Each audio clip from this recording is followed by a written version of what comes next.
Luang Por Boowa instructs me to triumph over suffering.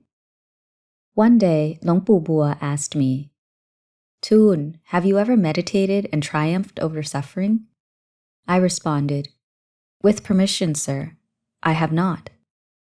Luang Por Boowa then said, "Then tonight you shall triumph over suffering. Don't let the woman put you to shame." I asked Luang Por, "With permission, sir, who is the woman who has triumphed over suffering?" Luang Por answered, "Mē Sai Boowa. She has incredible fortitude." That day, I asked Mē Sai Boowa how to triumph over suffering. She recounted her experience scene by scene. "Krupa, triumphing over suffering is terribly difficult. You must be someone who possesses a high degree of fortitude and forbearance, khanti. The first time Luang Por told me to triumph over suffering, I almost didn't make it. Alas, I managed to make it out through tears. I thought my life would come to its end. I have given birth to 6 children, and the suffering was intense each and every time. But even then, I shed no tears. But when I sat in mental cultivation, bhavana, in order to triumph over suffering that first time, the suffering was extreme. The pain of 6 childbirths put together doesn't hold a candle to it. The suffering entailed in giving birth didn't bring me to tears, but triumphing over suffering brought on a flood of tears. I remained sitting from 6 p.m. to 6 a.m. the following day, all without moving about. Whatever position you assume, remain in that position. You don't have to calm your mind or enter meditative absorptions, jhana. Just sit there, fresh and raw. If you employ meditative tranquility or meditative absorptions, it doesn't count as triumphing over suffering. Those are merely tactics to hide from the suffering. Once you triumph over suffering the first time, you will get a boost of self-confidence and motivation. Subsequent attempts to triumph over suffering will be easier because you will already have confidence in yourself as a basis. After hearing Mē Sai Boowa relate her experience triumphing over suffering, I thought, she is a woman, yet she is this fearless and daring. I am a man and I am a forest tradition Kammatthana monk. There is no way I will let a woman best me. I must triumph over suffering tonight. Whatever happens, I will give it my all. I am a Kammatthana monk. To lose to a Kammatthana woman just won't do. Tonight, I will prove my worth. That afternoon, I started walking meditation, Cankama, early. When it came time, I climbed into my monk hut, kuti, in order to arrange my seat. Once I finished evening chanting, I made an asseveration of truth, satya adhithana. Tonight, I will sit in meditation in one single posture until the sun rises tomorrow. Whatever happens, even if I am to die tonight, I am ready to accept the outcome. Then I got into position. I focused on being mindful, sati. I could only practice steadfastly focused concentration, as there was no tranquility or peace. It may have been due to my heightened determination that I was unable to calm my mind. Around 9 p.m., the pain in both of my legs steadily began to be more pronounced. At 10 p.m., the pain intensified and climaxed, but I could only grit my teeth and ride it out. While experiencing pain, I established awareness, sati, of the pain by keeping my attention fixed on it. It seemed like the more I focused on the pain, the more it intensified. I nearly couldn't remain sitting any longer, but I recalled Luang Por Boowa's teachings. Hadn't I made a promise to Luang Por? If I give up now, I'll always give up. I'll never have a winner's heart. When Luang Por asks me whether or not I've triumphed over suffering, how can I reply that I haven't? He'll think that I'm a fake Kammatthana monk, a white-eyed, cowardly Kammatthana monk. How could I ever show my face around him? He'd call me a dumb Kammatthana monk, one who lacks fortitude, one who lacks decisiveness and bravery, one who lacks seriousness. I'd forfeit any faith Luang Por had in me. He had believed that in the future I would be a vehicle for disseminating the Dhamma. That's why he directed me to intensify my practice of mental cultivation and triumph over suffering. Once I triumph over suffering the first time, the subsequent times will be easier. I will be strong for Buddhism. I will be a refuge for the community. See here, Thoon. Luang Por has put his faith in you. Do not let him down. He has probably foreseen that you will be one steadfast in the Dhamma and the monastic discipline, Vinaya. Don't be worthless and incapable. Before you can become a good leader for this community, you must survive every form of practice. Luang Por had spoken of his own Dhamma practice to us on many occasions. Each time, he nearly didn't make it out alive. That's why he taught us the methods, upaya, he used. I have to be strong like Luang Por. If I give up now, no matter where I am, I will always know that I am a loser of a Kammatthana monk. Am I going to allow defilements, kilesa, and desires, tanha, to put me to shame? I have already made an asseveration of truth, satya atithana. If I give up now, how can I ever trust in myself? I'll be a lousy failure. I'll continue to cheat myself and mistrust myself until my final breath. There's no turning back now. Whatever is to happen will happen. If my leg hurts, then let it hurt. If my leg feels like it'll tear into pieces, then let it tear. My mind will simply be conscious and aware of it. Once I had deliberated with wisdom, my mind was injected with courage, and the pain began to gradually subside. The pain was replaced with numbness. I focused on continuing to sit in that state. Though the pain didn't disappear, it was tolerable. From 10 p.m. on, other symptoms arose, namely burning in my legs. The fire that engulfed my legs continued to burn hotter and hotter.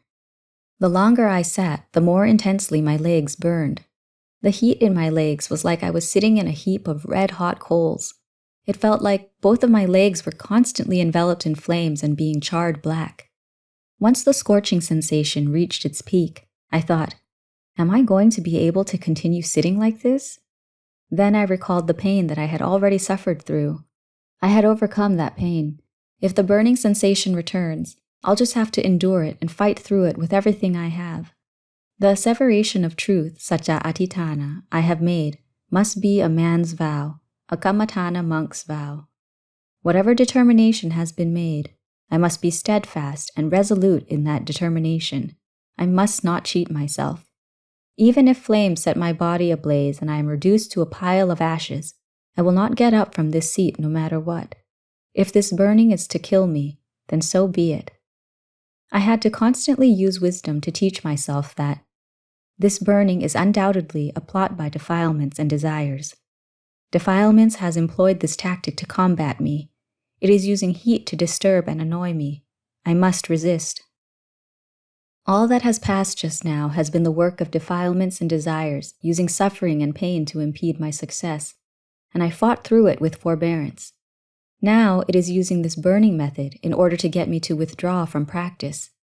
I recognize the handiwork of defilements standing in the way of my release from rebirth, vata samsara, and solely compelling me to continue to float along the stream of the world. Defilements and desires have led me to be reborn in various places without end. Previously, my mind had lacked mindful wisdom, sati panya, and comprehensive intelligence, and that led me to becoming a slave to defilements and desires. But now, my mind has mindfulness and wisdom to teach it. My mind now sees and understands according to the truth of reality, that everything arises and decays according to natural causes. Defilements and desires are trying to use burning to trick me into reneging on my vow, but I will no longer fall for their ploys, because my mind has already received clear communications from wisdom. I have a comprehensive understanding of causality, and a comprehensive understanding of the clever maneuvers employed by defilements and desires. From now on, I will be immune from their tricks. The Buddha and other holy individuals, Arya Bukkala, have already attained release. They all possessed bravery and forbearance. As someone walking in their footsteps, I must also be one who possesses bravery and forbearance. It was around midnight then. The extreme burning sensation began to gradually diminish. Eventually, all the burning disappeared. It felt like a return to normal. I didn't expect anything else to happen, but didn't take anything for granted. I continued to teach myself with wisdom. Then, around 2 a.m., something did happen. A cold sensation began to overtake my entire body.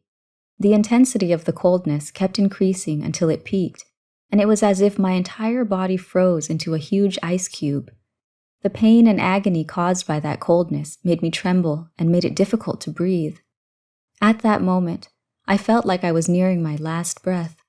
I used wisdom to console myself that the first time the pain in your leg was unbearable, but you made it through with forbearance. Then you were hot all over, like you were sitting in the middle of a fire, and you made it through that with forbearance as well. And now that this cold sensation is taking over, you must also fight to make it through this with extreme forbearance. I kept using wisdom to console myself, to prop up my bravery. When the pain and heat took over, I managed to survive them. Now that this coldness is taking over, why wouldn't I be able to survive it? As I was sitting there trembling all over, I consoled myself. Look here, Thoon. You are in a freezing hell, Naraka. Pain was a hell that you already survived. Burning was another hell that you also already survived. Right now, you are in the midst of a freezing hell. It is as cold as it can get. In this lifetime, you have already gone through these hells. Once you die, you will get to go to a real hell, one that is hundreds of times more extreme than these hells. This mere coldness is nothing. It isn't even 1/100th of a real hell realm. So long as you take pleasure from sensual pleasures, kamaguna, you will constantly encounter bodily suffering and mental suffering. So how is it that you are scared of suffering? This suffering is all a result of those sensual pleasures. Little do you know, sensual pleasures are like sugar-coated poison. Once the sugar melts away, the effects of the poison will kick in, and you will be displeased with those effects.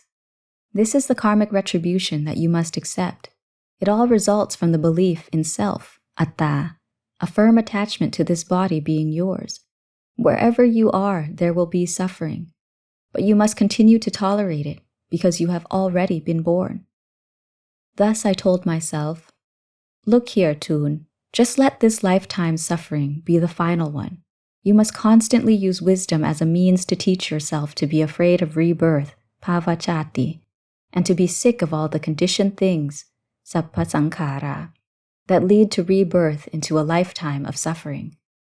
Do not allow defilements to lead you into being enamored with sensual pleasures anymore. At that moment, as I was experiencing the freezing sensation, I constantly had to use wisdom to teach myself. Around 3 a.m., the coldness started to gradually subside. Eventually, it completely dissipated. Thus far, I had claimed victory over 3 phases. In that moment, I was overcome with a sense of bravery. Whatever else would happen, I was completely ready to fight through it. Even if it would take my life, I was ready to make that sacrifice. This is the Dhamma metaphor, upaya, that arose that night. At that moment, the mind, citta, needed to take a meditative break. So I focused the citta on the meditative phrase, parikama, putto, along with in-out breathing mindfulness, anapanasati. The citta gradually began to calm, and I let go of the meditative phrase. I only remained mindful of in-out breathing and focused consciousness, puru. Once the in-out breathing mindfulness coupled with focused consciousness became refined, I let go of the in-out breathing to concentrate solely on focused consciousness. The citta was neither in a state of happiness nor suffering. It merely existed in a state of emptiness, of independence. It was merely conscious of being conscious, and did not waver at all. The citta remained in this stable state until sunrise the following morning. At that moment, I experienced a vision, nimitta, of Luang Por Thoon standing behind my right side, holding a large umbrella over me. He told me, "My son, focus and be strong. Don't be discouraged. You must employ the utmost fortitude in your efforts. You must use mindful wisdom to contemplate so that you constantly know and see the truth. No one can help you. You are the only one who can help yourself. Hereafter, you will be able to depend on yourself forever and always." At that point, the citta withdrew from the meditative state. The sun had just risen. Upon the citta's release from meditation, my mind felt open and expansive. My mind felt extremely satiated. My mind was constantly in a state of unwavering focus, and it remained that way even apart from meditation. When it was time to go on alms rounds, pindapata, partake in a meal, or do other duties, my mind was always in a state of unwavering focus. Later that evening, I went to bathe Luang Por as usual. When that was done, I went up to his kuti to listen to a sermon. Luang Por gave us a short admonition. All of you, focus on practicing mental cultivation, bhavana patipati. Don't concern yourselves with sleeping so much. Too much sleep, too much talking, and too much fooling around are all detrimental. Thereafter, the other monks and samaneras bowed in respect and left the kuti. I was still doing other tasks there.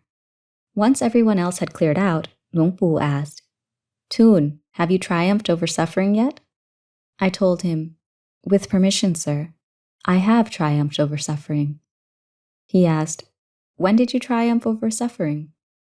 "With permission, sir, I triumphed over suffering last night," I replied. Luang Por proceeded to ask me for details about my ordeal, and I recounted to him the pain, the burning sensation, and the freezing sensation. Upon hearing my report, he told me, "From here on out, you must always triumph over suffering. One who is to triumph over suffering must be brave, strong, and must not fear death. You must always work hard and practice diligently. Don't let the citta be fruitless or apathetic like a fire grate at the bottom of a charcoal burner. Use wisdom to teach the mind often so that it is gradually able to know and see the truth." The following day, after sweeping the temple courtyard, we came together to partake in hot drinks, as was customary. Venerable Ācariya Thoon Khippapañño announced, "Tomorrow, after our meal, whoever wants to go to listen to Luang Por Khao give a sermon at Wat Tham Kong Pain may go, but you'll have to walk. The journey is around 15 kilometers. I was delighted to hear that I would get to listen to Luang Por Khao give a sermon. I had thought to myself for many days now that I wanted to hear a sermon by Luang Por Khao. I had never seen him before in this lifetime. The next day, after finishing our meal, we set out. Once we arrived, Venerable Ācariya Thoon Khippapañño brought our group to bow and pay respects to Luang Por Khao. Luang Por Khao benevolently metta explained the Dhamma to us. The key points I remembered were, if practitioners put death after them, their practice, patipati, will be free of obstacles. Their mental cultivation, bhavana, will only progress and flourish. If practitioners put death before them, their mental cultivation will only shrink. You will lack the courage to persevere through suffering, dukkha vedana, when dying is considered a hindrance. You won't have the courage to strive with everything you have. When you experience slight physical discomfort from sitting meditation, you are afraid of dying. After doing walking meditation, jankama, for a few hours, you are afraid of dying, and so you stop. When you cut sleep hours or reduce food intake, you can't cope with a bit of hunger. You lack forbearance. If you are like this, you will be utterly unable to truly understand and truly realize the Dhamma. Thus, don't be afraid of death. If you are striving and are going to die, then die. Why would you be afraid? Practitioners who fear death are worthless. You must be strong and brave. You must promise yourself that, if I don't die, then let defilements, kilesa, die. If defilements don't die, then let me die. This is a practitioner who is resolute, brave, and serious. If you practice in this way often, you will definitely understand and realize the ultimate truth, Satchadhamma. Thus, don't cheat yourself. Practice being one who is earnest, and one day you will be able to understand and realize the truth. Once Luang Por was done with the sermon, we bowed in respect and took our leave. We returned to Wat Pa Nong Sang. During this rains retreat, Venerable Ācariya Thoon Khippapañño took monks and samaneras to listen to Luang Por Khao give sermons at Wat Tham Kong Pain on 2 occasions. Each time I learned many Dhamma metaphors, ubaya, from Luang Por Khao. After the rains retreat ended and the Katina ceremonies concluded, I respectfully took my leave of Luang Por Boowa and ventured out to various quiet and secluded locations in forests and caves.